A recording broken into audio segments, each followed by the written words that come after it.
میری بیوی زرنش میرے پاؤں پکڑے گر گڑا رہی تھی۔ اس کی آنکھوں سے بہتے آنسو اس کی بے بسی کی گواہی دے رہے تھے۔ خدا کے لیے یاسر، اپنی ماں کی باتوں میں آ کر یہ انتہا پسندانہ قدم مت اٹھانا۔ مجھے طلاق مت دینا، میں تمہارے بغیر مر جاؤں گی۔ وہ ہچکیوں کے درمیان التجا کر رہی تھی۔ میں نے سر اٹھا کر ایک نظر اپنی ماں کی طرف دیکھا، جن کے چہرے پر غصے کی لہریں صاف نظر آ رہی تھی اور جن کا لہجہ فیصلہ کن تھا۔ دوسری طرف میری بہن کھڑی تھی، جس کے ماتھے پر کھڑے یہ بل بتا رہے تھے کہ وہ بھی اسی صورتحال سے بیزار ہو چکی ہے۔ میں ان روز روز کی لڑائیوں، تانوں اور گھر کے اس کڑوے ماحول سے اس قدر تنگ آ چکا تھا کہ میرے سوچنے سمجھنے کی صلاحیت ختم ہوتی جا رہی تھی۔ میرا نام یاسر ہے اور میں ایک سرکاری اسکول میں استاد ہوں۔ میری زندگی کی کہانی اس وقت ایک خوبصورت موڑ پر مڑی تھی جب میں یونیورسٹی میں میری ملاقات میری دوست زرنش سے ہوئی تھی۔ زرنش میری کلاس فیلو تھی۔ وہ نہ صرف بے حد خوبصورت تھی بلکہ ایک نہایت امیر اور با اثر خاندان سے تعلق رکھتی تھی۔ ہماری دوستی وقت کے ساتھ ساتھ گہری محبت میں بدل گئی، تاہم ہم دونوں کی دنیا الگ تھی۔ میں ایک متوسط گھرانے کا فرد تھا، جبکہ اس کے ہاں دولت کی ریل پیل تھی، لیکن زرنش کے دل میں میرے لیے جو سچی محبت تھی، اس نے وہ تمام دیواریں گرا ڈالی تھیں۔ جب میں نے اپنی ماں سے پہلی بار زرنش کا ذکر کیا اور اسے اپنی زندگی کا حصہ بنانے کی خواہش ظاہر کی تو ماں نے صاف انکار کر دیا۔ ماں کہنے لگی، یاسر، میں نہیں چاہتی کہ تم خاندان سے باہر شادی کرو۔ میں نے تمہارے لیے اپنی بھانجی کے خواب دیکھ رکھے ہیں۔ ماں نے دو ٹوک الفاظ میں کہا تھا۔ وہ ضد کر رہی تھی کہ میں ماں کی بھانجی یا بھتیجی میں سے کسی ایک کا انتخاب کر لوں، لیکن میں کسی اور کے بارے میں سوچ بھی نہیں سکتا تھا۔ ماں کا کہنا تھا کہ اگر امیر لڑکیاں غریب گھرانوں میں نہیں بس پاتی اور وہ مجھے آ کر اپنا غلام بنا لے گی، لیکن میں اپنی ماں کی ان باتوں سے اتفاق نہیں کرتا تھا۔ میں نے ماں کو منانے کی ہر ممکن کوشش کی، لیکن جب وہ نہیں مانی تو میں نے کھانا پینا چھوڑ دیا اور گھر میں خاموشی اختیار کر لی۔ آخرکار بیٹے کی حالت دیکھ کر میری ماں کا دل پسج گیا اور انہیں مجھ پر ترس آ گیا۔ وہ بوجھل دل کے ساتھ زرنش کے گھر رشتہ لے کر جانے کے لیے میرے ساتھ راضی ہو گئی تھی۔ مجھے ڈر تھا کہ زرنش کے گھر والے شاید مجھے پسند نہ کریں، کیونکہ ہم لوگ غریب تھے، لیکن وہ بہت ہی سلجھے ہوئے اور سادہ مزاج لوگ نکلے۔ انہیں پیسے سے زیادہ انسان کی قدر تھی۔ جب انہوں نے دیکھا کہ ایک پڑھا لکھا اور میں ایک سرکاری ملازم ہوں اور ان کی بیٹی مجھ سے محبت کرتی ہے، تو انہوں نے خوشی خوشی یہ رشتہ قبول کر لیا تھا۔ میرا تو خوشی کا ٹھکانہ نہیں تھا۔ پھر ہماری شادی بہت دھوم دھام سے ہوئی تھی اور شروع کے دن کسی خواب کی طرح گزرے تھے۔ زرنش نے کبھی بھی میرے سامنے اپنے امیر ہونے کا غرور نہیں دکھایا تھا، بلکہ وہ آتے ہی میرے خاندان کے ساتھ بالکل گھل مل گئی تھی۔ ذرا بھی فرق نہیں لگتا تھا، لیکن افسوس کہ یہ خوشیاں زیادہ دیر تک برقرار نہ رہ سکیں۔ میری ماں کے دل میں جو خدشات تھے وہ آہستہ آہستہ شک اور نفرت کی شکل اختیار کرنے لگے تھے۔ شادی کے کچھ عرصہ بعد جب اولاد کی نعمت میں تاخیر ہوئی تو گھر کا سکون برباد ہونا شروع ہو گیا تھا۔ روزانہ لڑائی جھگڑے۔ ماں جو پہلے ہی شادی سے مکمل طور پر خوش نہیں تھی، صرف میری خوشی میں خوش ہوئی تھی، اب تو انہوں نے زرنش کو نشانہ بنانا شروع کر دیا تھا اور ہر بات پر اسے طعنے دینا ان کا معمول بن گیا تھا۔ میں جو ایک سرکاری استاد تھا اور سکون کا طالب تھا، وہ روزانہ گھر آتے ہی ایک نئی جنگ کا سامنا کرنا پڑتا تھا۔ شادی کے ابتدائی چند ماہ گزرتے ہی گھر کی فضا بدلنے لگی۔ زرنش جو اپنے والدین کے گھر ناز و نم میں پلی تھی، یہاں آ کر ایک گھریلو اور محنتی عورت بن گئی تھی۔ وہ صبح سویرے اٹھتی پورے گھر کی صفائی کرتی، ناشتہ بناتی اور میری ماں کے ہر آرام کا خیال رکھتی۔ وہ خاموشی سے کچن میں لگی رہتی۔ گرمی ہو یا سردی، اس نے کبھی ماتھے پر بل نہیں آنے دیا تھا، لیکن افسوس کہ اس کی یہ تمام خدمتیں میری ماں کے دل میں جگہ نہیں بنا سکیں۔ جب بھی میں اسکول سے تھکا ہارا گھر لوٹتا اور کچھ دیر سکون پانے کے لیے میں اپنی ماں کے پاس بیٹھ جاتا، تو وہ پیار کی باتیں کرنے کی بجائے شکایتوں کا پٹارا کھول کر بیٹھ جاتی۔ ماں اکثر کہتی، یاسر دیکھ لینا، یہ امیر زادی کسی دن تمہیں چھوڑ دے گی، اس کے نخرے کب تک میں اٹھاؤں گی؟ میں سمجھاتا کہ اماں وہ تو خود ہر کام کرتی ہے، آپ کی اتنی خدمت کرتی ہے، پھر آپ کو شکایت کیوں ہے اس سے؟ لیکن ماں کا اصل مسئلہ کچھ اور تھا۔ شادی کو 2 سال بیت چکے تھے اور ہمارے ہاں ابھی تک اولاد نہیں تھی۔ یہ وہ نقطہ تھا جہاں سے میری ماں نے زرنش کی زندگی کو جہنم بنانا شروع کر دیا۔ وہ اسے ہر وقت بانجھ ہونے کا طعنہ دیتی اور کہتی یہ عورت میری نسل نہیں بڑھا سکتی، اس کی گود سونی ہے، یہ کبھی بھی میرے بیٹے کا گھر آباد نہیں کر سکے گی، یہ ہمارے گھر کے لیے منحوس ہے۔ ایک دن میں کمرے میں بیٹھا تھا کہ باہر سے ماں کی اونچی اونچی آوازیں آنا شروع ہو گئیں۔ میں جلدی سے باہر نکلا تو میں نے دیکھا کہ وہ زرنش کو بری طرح جھڑک رہی تھی۔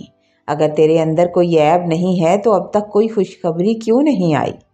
تو نے میری بیٹے کی زندگی برباد کر دی ہے۔ زرنر خاموشی سے آنسو بہا رہی تھی اور اپنا کام کرتی رہی۔ میں کچھ دیر یہ دیکھتا رہا۔ اس کی یہ خاموشی ماں کو مزید غصہ دلاتی تھی۔ جب میں رات کو ماں کے پیر دبانے بیٹھتا تو وہ بڑے پیار سے میرا سر سہلا کر کہتی، بیٹا میری بات مان لے، اس بانجھ کو چھوڑ دے، میں دشمن نہیں ہوں تیری، میں نے تیرے لیے اپنی بھانجی کا رشتہ اب بھی روک رکھا ہے، وہ آئے گی تو اس گھر میں رونق لگے گی، بچے کھیلیں گے اور میرا جی بھی بہلے گا۔ تو کب تک اس بانجھ عورت کے پیچھے اپنی زندگی برباد کرتا رہے گا؟ ماں کی یہ باتیں آہستہ آہستہ میرے ذہن پر اثر کرنے لگی تھی۔ ماں تو پھر ماں ہوتی ہے، ماں کے ساتھ پیار بھی ہوتا ہے تو ان کی باتیں دل کو بھی لگتی ہیں۔ میں جتنا بھی خود کو سمجھاتا، کہیں نہ کہیں اولاد کی کمی مجھے بھی اب ستانے لگی تھی۔ مجھے بھی لگتا تھا کہ ہمارے گھر میں کوئی کمی ہے۔ کبھی کبھی تو میں خود بھی زرنش پر غصہ کر دیتا، حالانکہ وہ بے قصور تھی۔ وہ بیچاری خاموشی سے میرے جوتے صاف کرتی، میرے کپڑے استری کرتی اور جب میں اسے ڈانٹتا تو بس اتنا کہتی، یاسر اللہ پر بھروسہ رکھے، وہ بہتر کرنے والا ہے۔ اس کی آنکھوں میں ایک ایسی التجا ہوتی تھی جو میرے دل کو چیر دیتی تھی۔ مگر ماں کا روز کا واویلا میرے صبر کا پیمانہ لبریز کر رہا تھا۔ گھر میں روز کی چک چک سے میں تنگ آ گیا تھا۔ تنگ آ کر میرے دل میں گھر آنے سے اچاٹ ہونے لگا تھا۔ میں روزانہ دیر سے گھر واپس آنے لگا۔ ہر شام وہی تانے، وہی آنسو اور وہی تلخ ماحول۔ میری بہن بھی اکثر ماں کی ہاں میں ہاں ملاتی اور زرنش کو احساس کمتری میں مبتلا کرنے کا کوئی بھی موقع ہاتھ سے نہیں جانے دیتی تھی۔ زرنش اب ایک چلتی پھرتی لاش بن چکی تھی۔ اس کا رنگ زرد پڑ گیا تھا اور وہ ہر وقت تسبیح ہاتھ میں لیے دعائیں مانگتی رہتی تھی۔ اسے کیا معلوم تھا کہ جس شوہر کے لیے وہ اتنا تڑپ رہی ہے، وہ ایک دن اسے زندگی کے سب سے کٹھن موڑ پر لا کھڑا کرے گا۔ پھر آخر کار وہ سیاہ دن بھی آ گیا جب ماں نے ایک ایسی بات کہہ دی جس نے جلتے آگ پر تیل کا کام کیا تھا۔ انہوں نے سب کے سامنے زرنش کو منحوس قرار دے دیا، منحوس قرار دے کر گھر سے نکل جانے کو کہا تھا۔ زرنش نے پہلی بار اپنا دفاع کرنے کی کوشش کی اور کہا کہ اولاد دینا اللہ کا کام ہے، آپ مجھے اس طرح ذلیل نہیں کر سکتی۔ بس اسی بات پر میں غصے میں اندھا ہو گیا اور اپنی ماں کی محبت اور گھر کے سکون کی خاطر وہ الفاظ کہہ دیے جو کوئی بھی عورت کبھی سننا نہیں چاہتی۔ میں نے غصے اور انا کے اندھیرے میں ڈوب کر اپنی بیوی اپنی زرنش کو طلاق دے دی تو میرے ماں کے چہرے پر ایک فاتحانہ مسکراہٹ تھی۔ انہیں لگا جیسے انہوں نے کوئی قلعہ فتح کر لیا ہو۔ زرنش جو کبھی میری زندگی کی بہار تھی، روتی ہوئی، سسکیاں بھرتی ہوئی، اپنا مختصر سا سامان سمیٹ کر اس گھر سے نکل گئی تھی۔ جیسے جیسے وہ اس گھر سے نکلی تھی میری خوشیاں بھی اس کے ساتھ ہی نکل گئی تھی۔ جسے اس نے 7 سال تک اپنا خون پسینہ دے کر سینچا تھا، آج وہ اس گھر سے خاموشی سے چلی گئی تھی۔ میری ماں اور بہن نے کوئی دکھ محسوس کرنے کی بجائے چند ہی دنوں میں خوشیاں منانا شروع کر دی تھی اور جلد بازی میں اپنی بھتیجی سائرہ کو دلہن بنا کر لے آئی تھی۔ ان کا خیال تھا کہ اب اس گھر کے آنگن میں بہت جلد بچوں کی کلکاریاں گونجنے لگیں گی۔ وقت گزرتا گیا، شادی کو 1 سال ہوا، پھر 2 سال بیت گئے، لیکن سائرہ کی گود کبھی ہری نہ ہوئی۔ گھر کی وہی فضا، وہی اداسی اور اب وہی تانے سائرہ کا مقدر بھی بننے لگے تھے۔ لیکن وہ میری ماں کی بھتیجی تھی، اس لیے اس پر غصہ کم آتا تھا۔ ایک شام میں ذہنی سکون کی تلاش میں اپنے ایک پرانے دوست کے ساتھ شہر کے ایک مہنگے ہوٹل میں کھانا کھانے چلا گیا۔ وہاں میری نظر ایک ایسی میز پر پڑی جس نے میرے قدموں تلے سے زمین نکال دی۔ سامنے والی میز پر میرا ایک پرانا دوست عاطف بیٹھا ہوا تھا۔ عاطف بیٹھا تھا اور اس کے ساتھ کوئی اور نہیں تھی بلکہ زرنش ہی بیٹھی تھی۔ میں نے غور سے دیکھا تو ہاں، وہ زرنش ہی تھی۔ ان کے ساتھ 3 خوبصورت بچے تھے۔ 2 بچے ذرا بڑے تھے لیکن تیسرا بچہ بہت چھوٹا تھا جسے زرنش نے اپنے ہاتھوں سے بڑے پیار سے لقمے کھلا رہی تھی۔ میں حیرت اور صدمے سے وہیں جم گیا۔ میرے ذہن میں سوالات کا طوفان اٹھ کھڑا ہوا۔ زرنش کے پاس یہ بچے کہاں سے آئے؟ کیا وہ بانجھ نہیں تھی؟ میں خود پر قابو نہیں رکھ سکا اور تھوڑی دور جا کر عاطف کو اشارہ کیا۔ جب وہ میرے پاس آیا تو میں نے لڑکھڑاتی ہوئی زبان سے پوچھا، عاطف، تم زرنش کے ساتھ یہاں کیا کر رہے ہو؟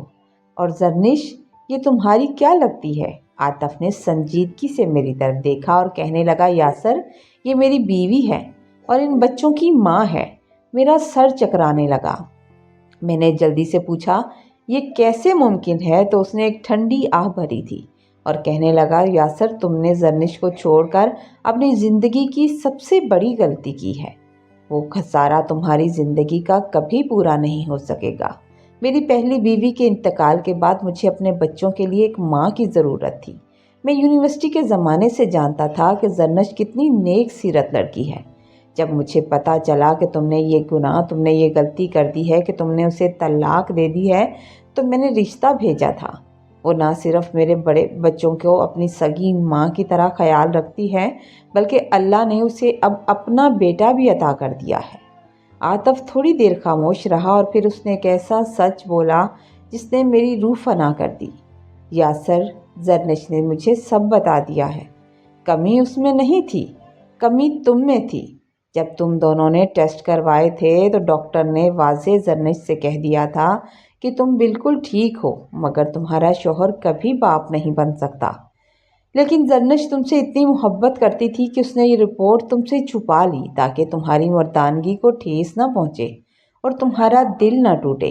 اس نے برسوں تمہاری ماں کے طعنے سہے، بانجھ کہلائی، لیکن تمہارا راز کبھی فاش نہیں ہونے دیا۔ یہ سننا تھا کہ میرے پیروں تلے سے زمین نکل گئی۔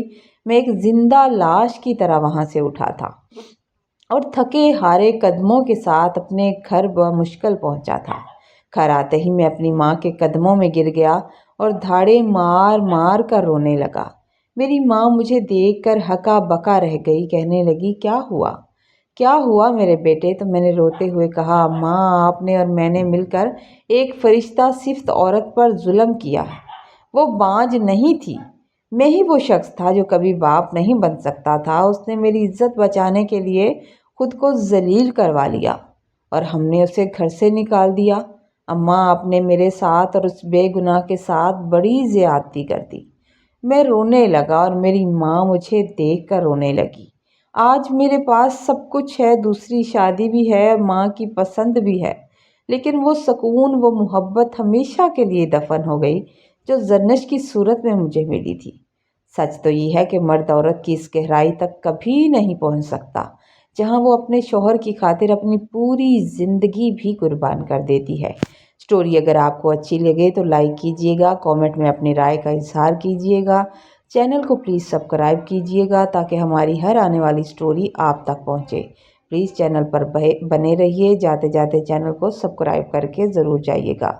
خوش رہیے، آباد رہیے، اللہ تعالیٰ آپ کو اپنے گھروں میں سلامت رکھے۔ اچھی سی دعا کے ساتھ رخصت ہوتے ہیں۔ اللہ حافظ۔